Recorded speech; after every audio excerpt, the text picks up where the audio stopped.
মানুষ ঔদ্ধত্য মেনে নেয় না। যখন ঔদ্ধত্য চরম সীমায় পৌঁছয়, যখন এমন ব্যবহার শুরু করে দেয় যারা ক্ষমতাসীন, তাদের ব্যবহারে যখন স্পষ্ট হয়, প্রকাশ পায় যে তারা মানুষের ওপর উঠে গিয়েছে, তখন তাদের টেনে হিচড়ে ওই আসন থেকে, ওই সিংহাসন থেকে টেনে হিচড়ে মানুষ নামায়। এটা মানুষ বিচার করে যে কে শাসন করবে, আসলে কে সেবা করবে। মানুষের সেবা করার জন্য আপনাদের ভোট দেওয়া হয়, কিন্তু আপনারা যখন সেই ভোটটাকে ভেবে নেন টেকেন ফর গ্রান্টেড, ভোট দিয়েছে, ক্ষমতায় আছি, আমার এই মুহূর্তে আমার হাতে পাওয়ার আছে, তাই আমি যা ইচ্ছা করতে পারি, লুট, চুরি, ডাকাতি, হুমকি, ধমকি, চমকি, তখন মানুষ টেনে হিচড়ে ওই চেয়ার থেকে, ওই আসন থেকে আপনাকে নামিয়ে দেয়। এই কথা তৃণমূল কংগ্রেস হাড়ে হাড়ে বুঝেছে। তৃণমূল কংগ্রেস তথা তৃণমূল নেত্রী মমতা বন্দ্যোপাধ্যায় তথা ভাইপো অভিষেক বন্দ্যোপাধ্যায় হাড়ে হাড়ে বুঝতে পারছেন যে এই ঔদ্ধত্যটা ঠিক হয়নি। তৃণমূলের ছোট বড় নেতা, মাঝারি মাপের নেতা, কুচো নেতা, তারা সবাই মিলে যে উদ্ধত্ত দেখিয়েছিল, যে গুন্ডামি করার চেষ্টা করেছিল, বাংলার মানুষ তা নষ্ট করে দিয়েছে। এবার সুর বদলাচ্ছে। একদিকে অভিষেক বন্দ্যোপাধ্যায় সুর বদলেছে, একটু সুর নরম হয়েছে, তিনি বলছেন হ্যাঁ হ্যাঁ বিজেপির নেতারা আসুক, আমরা চাই। আর অন্যদিকে রাজ্যের মানুষের উচ্ছ্বাস আর উৎসব চলছে, কারণ বিজেপির নতুন মুখ্যমন্ত্রী, বাংলার নতুন সরকারের নতুন মুখ্যমন্ত্রী শপথ নেবেন শনিবার সকাল 10টার সময়। সেই শপথে শুরু হবে বাংলার সূর্যোদয়, নতুন সূর্যোদয়। আজকের বিশেষ প্রতিবেদন, তারপর আজকের বিতর্ক এবং হাই ভোল্টেজ ডিবেট দেখুন। আমরা 200-300 পেয়ে যেতে পারি, 226 ক্রস করবো 2026-এ। আর 4 তারিখ মমতা বন্দ্যোপাধ্যায় যতই উদার হোক, আরামবাগের স্টিয়ারিং আমার হাতে থাকবে।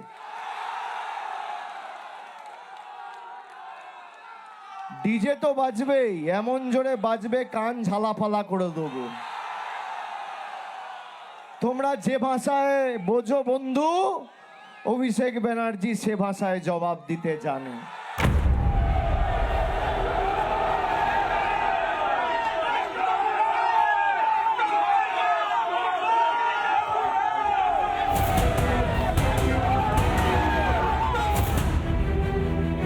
আত্মবিশ্বাস যখন ঔদ্ধত্যে পরিণত হয়, তখনই বুঝতে হয় পতন নিশ্চিত। বাংলা তৃণমূলের পতন ঠিক সেই ঘটনারই এক জ্বলন্ত উদাহরণ। কাটলো মেঘের কালো ছায়া, রোদ এলো ঝলমলে, ভয়ের জুজু পালিয়ে গেছে কোন সে রসাতলে। ঔদ্ধত্য বরদাস্ত নয়। 2011-র পর 2026 সালে আবার দেখালো বাংলার জনতা।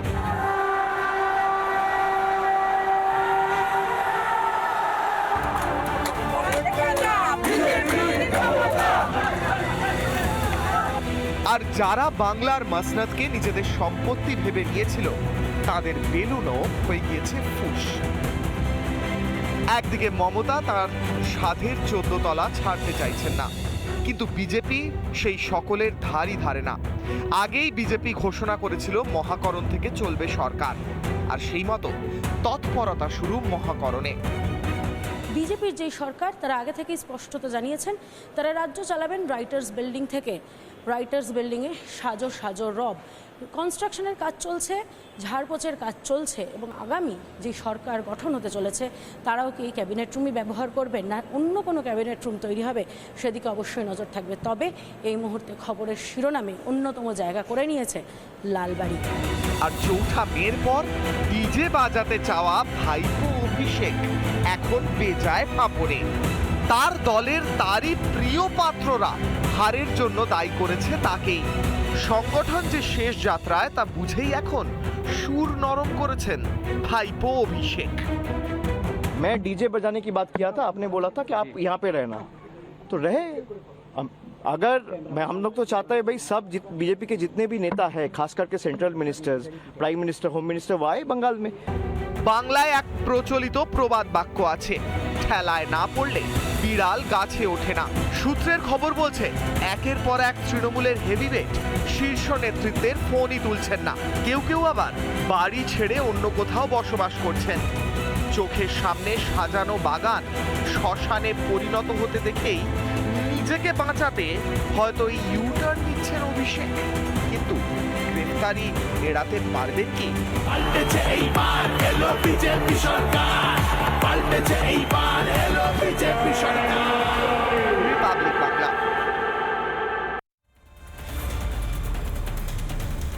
এই সরকার, নতুন সরকার আসার পরে বিজেপি জয়লাভ করার পর 4 তারিখ 12টার পর হঠাৎ করে জার্সি বদল করে পাল্টি খেয়ে বেশ কিছু তৃণমূলী গুন্ডা নতুন করে বিজেপি হওয়ার চেষ্টা করছে, এদিক ওদিক ভাঙচুর করছে।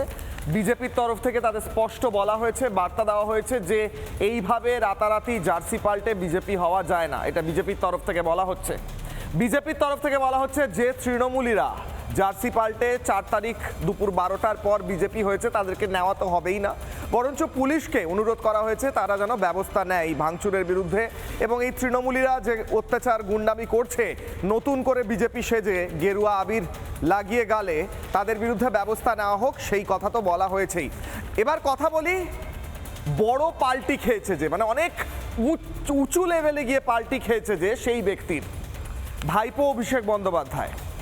ভাইপো অভিষেক বন্দ্যোপাধ্যায় কদিন আগে চিৎকার করে গাড়ির ওপর দাঁড়িয়ে একটু মাস্তানি স্টাইলে বলেছিলেন, বারবার বলেছিল ভাইপো অভিষেক বন্দ্যোপাধ্যায় বারবার বিভিন্ন সভায় যে ডিজে বাজবে 4 তারিখ 12টার পর, ডিজে বাজবে, তাই না? মমতা বন্দ্যোপাধ্যায়ের ভাইপো অভিষেক বন্দ্যোপাধ্যায় আপনি বলেছিলেন না ডিজে বাজবে। আমি কোনো ডিজে শুনতে পাচ্ছি না, আমি জয় শ্রীরাম ধ্বনি শুনতে পাচ্ছি। আমি জয় শ্রীরাম ধ্বনিতে গোটা কলকাতা, গোটা রাজ্য মুখরিত শুনতে পাচ্ছি, কিন্তু আপনার সেই ডিজে কি বাজবে 12টার পর আপনি বলেছিলেন, সেই ডিজে শোনা যাচ্ছে না। বরঞ্চ দেখা যাচ্ছে যে আপনি ধীরে ধীরে সুর নরম করছেন। কিন্তু এইভাবে কি গ্রেফতারি এড়ানো যায়? আমি প্রথমে শোনাবো প্রাক্তন মুখ্যমন্ত্রী মমতা বন্দ্যোপাধ্যায়ের একটা বক্তব্য। প্রাক্তন মুখ্যমন্ত্রী মমতা বন্দ্যোপাধ্যায় বলেছিলেন ভোটের পর পিঠে পোস্টার লাগাতে হবে যে আমি বিজেপি করি না। এমন কোনো পোস্টার আমি দেখতে পাচ্ছি না, কিন্তু আমি দেখতে পাচ্ছি তৃণমূলই এমন অনেকে আছে যারা বলছে আমি তৃণমূল করি না, আমি কখনোই তৃণমূল করতাম না, আমায় জোর করে করাতো, এইটা শুনতে পাচ্ছি। প্রথমে শোনাবো প্রাক্তন মুখ্যমন্ত্রী মমতা বন্দ্যোপাধ্যায়ের বক্তব্য, শুনুন। তোমাদের শুভবুদ্ধির উদয় হোক, এসব করতে যেও না। নির্বাচনের পরে পোস্টার লাগিয়ে বলতে হবে আমি বিজেপি করি না, আমি বিজেপি করি না, আমি বিজেপি করি না। এখন আমি শুনতে পাচ্ছি সোশ্যাল মিডিয়ায় পরিচিত তৃণমূলীরা বলছে আমি তৃণমূল করি না, আমি তৃণমূল করি না, আমি তৃণমূল করি না। আসলে আমাকে জোর করে করাতো, আসলে টাকা দিয়েছিল, না না আমি তো চাই যে পরিবর্তন আসুক, পাল্টানো তো সত্যিই দরকার ছিল।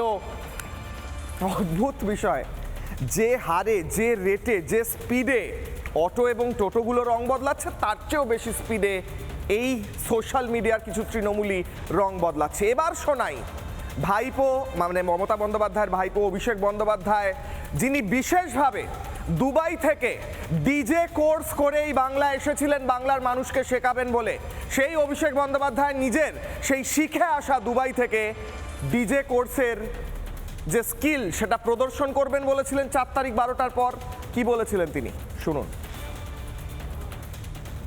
আমরা গতবারও আরামবাগ হেরেছিলাম, গোঘাট হেরেছিলাম, খানাকুল হেরেছিলাম, পুরসুরা হেরেছিলাম, কিন্তু উদারতা পার পেয়ে গেছিলে। এবার আমি নিজে দায়িত্বে থাকব। 4 তারিখ 12টার পরে কোন জল্লাদের কত ক্ষমতা আর কার দিল্লির বাবা কাকে বাঁচাতে আসে আমি 4 তারিখ দেখব। আর 4 তারিখ মমতা বন্দ্যোপাধ্যায় যতই উদার হোক, আরামবাগের স্টিয়ারিং আমার হাতে থাকবে।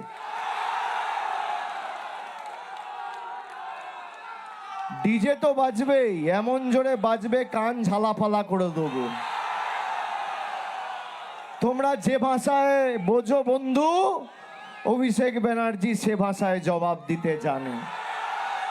আমি অত মমতা বন্দ্যোপাধ্যায়ের ভাইপো অভিষেক বন্দ্যোপাধ্যায়, যার নামে কয়লা চুরি ইত্যাদি নানা রকম চুরির অভিযোগ রয়েছে, চার্জশিটেও নাম রয়েছে, এবং অভিষেক বন্দ্যোপাধ্যায় সেই অভিষেক বন্দ্যোপাধ্যায় যার এত বড় কনভয় রাস্তা দিয়ে যেত যে গোটা রাস্তা বন্ধ করতে হতো, সেই অভিষেক বন্দ্যোপাধ্যায়কে আমি উপদেশ দিতে চাই। প্রথমে তো আপনি আপনার স আর শয়ের প্রবলেমটা ঠিক করুন। এখন সময় পেয়েছেন, নিজের ভাষাটা ঠিকঠাক করুন। গুন্ডামি মস্তানির যে আপনার বডি ল্যাঙ্গুয়েজ, ওটা একটু ঠিকঠাক করুন। আবার নিজেকে রিব্র্যান্ড করার চেষ্টা করুন, পরে দেখবেন যদি রাজনীতিতে আবার ফিরে আসতে পারেন। কিন্তু আপনি যেভাবে পাল্টি খেয়েছেন, যেভাবে সুর নরম হচ্ছে, বাংলার মানুষ আপনার ওপর হাসছে। মিস্টার অভিষেক বন্দ্যোপাধ্যায়, আপনি এখন যেভাবে বলছেন যে আসলে আমি ডিজে বলতে চাইনি, আসলে আমি বলতে চেয়েছিলাম যে দিল্লির নেতারা বাংলায় আসুক না, আসলেই তো ভালো, আমি তো চাই আসুক তারা। কি বলছেন অভিষেক বন্দ্যোপাধ্যায় পাল্টি খেয়ে নতুন সুরে? শুনুন। भाई तो दिक्कत क्या है? मैंने बोला था, देखिए अब मैं डीजे बजाने की बात किया था, आपने बोला था कि आप यहाँ पे रहना, तो रहे। अगर हम लोग तो चाहते हैं भाई सब बीजेपी के जितने भी नेता हैं, खास करके central ministers, prime minister, home minister, वो आए बंगाल में। खाली चुनाव के मौसम में जब आता है तभी हम लोग ने चैलेंज किया था। সুর নরম হয়েছে তো? শুধু সুর নরম হয়নি, অনেক কিছু পাল্টেছে। মমতা বন্দ্যোপাধ্যায় প্রকৃতপক্ষে জননেত্রী ছিলেন। তিনি বহু আন্দোলন করে, বহু লড়াই করে তিনি মুখ্যমন্ত্রী হয়েছিলেন। তাকে বাংলার মানুষের পাশে থাকতে দেখা গিয়েছিল বহু সময়। পরবর্তীকালে সময় পাল্টেছে, মমতা বন্দ্যোপাধ্যায় পাল্টেছিলেন। কিন্তু অভিষেক বন্দ্যোপাধ্যায়কে কোনোদিনও, ভাইপো অভিষেক বন্দ্যোপাধ্যায়কে কোনোদিনও মানুষের মাঝে মিশে যেতে সেরমভাবে দেখা যায়নি। তিনি নিজের ওই একদম যে বিল্ডিংটা বানিয়েছিলেন এসকেলেটার লাগিয়ে, তার উপরে কোথাও একটা বসে থাকতেন, মানুষের চেয়ে অনেক দূরে। এবং তার কনভয় যখন যেত, সাধারণ মানুষ বুঝবেন যারা ওই রাস্তা দিয়ে যাতায়াত করেন, দূর দূরান্ত পর্যন্ত আধ ঘন্টা আগে থেকে রাস্তা বন্ধ করে দেওয়া হতো, লম্বা কনভয় যেত। কিন্তু এখন অভিষেক বন্দ্যোপাধ্যায় কি করছেন? তো ছবি দেখাবো। অভিষেক বন্দ্যোপাধ্যায় কালীঘাটে মাটির ভাঁড়ে চা খাচ্ছেন, মানুষের মাঝে মিশে কথা বলার চেষ্টা করছেন, একটু নিজেকে নর্মাল করার চেষ্টা করছেন, ডাউন টু আর্থ করার চেষ্টা করছেন। কিন্তু ভাইপো অভিষেক বন্দ্যোপাধ্যায় এইভাবে আমার মনে হয় না, না আপনি গ্রেফতারি এড়াতে পারবেন, আর না আপনি মানুষের সঙ্গে মিশতে পারবেন। একবার ফুল ফ্রেমে এই ছবিটা দেখি। ভাইপো অভিষেক বন্দ্যোপাধ্যায় একটা হাতে চায়ের ভাঁড় নিয়েছে এবং কথাবার্তা বলছে সাধারণ মানুষের সঙ্গে। তিনি চেষ্টা করছেন একটু নিজেকে দেখানোর যে আমি তোমাদেরই লোক, কিন্তু তা হয়তো হচ্ছে না। ফিরবো আমি। এই কাজটা যদি আগে করতেন অভিষেক বন্দ্যোপাধ্যায়, মানুষের সঙ্গে মেশার কাজ, মানুষের মন বোঝার কাজ, তাহলে হয়তো ভাইপো অভিষেক বন্দ্যোপাধ্যায় আপনাদের ফলটা একটু অন্য রকম হতো। আমি ফিরবো। কিশলয়ের অগ্নিবাণের প্রথম অগ্নিবাণ নেব, নিয়ে আজকের হাই ভোল্টেজ ডিবেটে যাব। এইসব করে নিজের চুরিচামারির ইতিহাসটা বদলে দিতে পারবেন? প্রথম প্রশ্ন, প্রথম অগ্নিবাণ। কিশলয়ের অগ্নিবাণে আমি প্রশ্ন করছি, একদিকে যখন বিজেপি সরকার গঠন করার চেষ্টা করছে, তখন অভিষেক বন্দ্যোপাধ্যায় সুর নরম করছেন। গ্রেফতারি এড়াতে কি অভিষেকের নরম সুর? নানা ধরনের কন্টেন্ট দেখার জন্য লাইক করুন, শেয়ার করুন আমাদের ফেসবুক পেজ, সাবস্ক্রাইব করুন আমাদের ইউটিউব চ্যানেল। পাশাপাশি অন্যান্য ব্রেকিং নিউজের জন্য অবশ্যই চোখ রাখুন রিপাবলিক বাংলায়।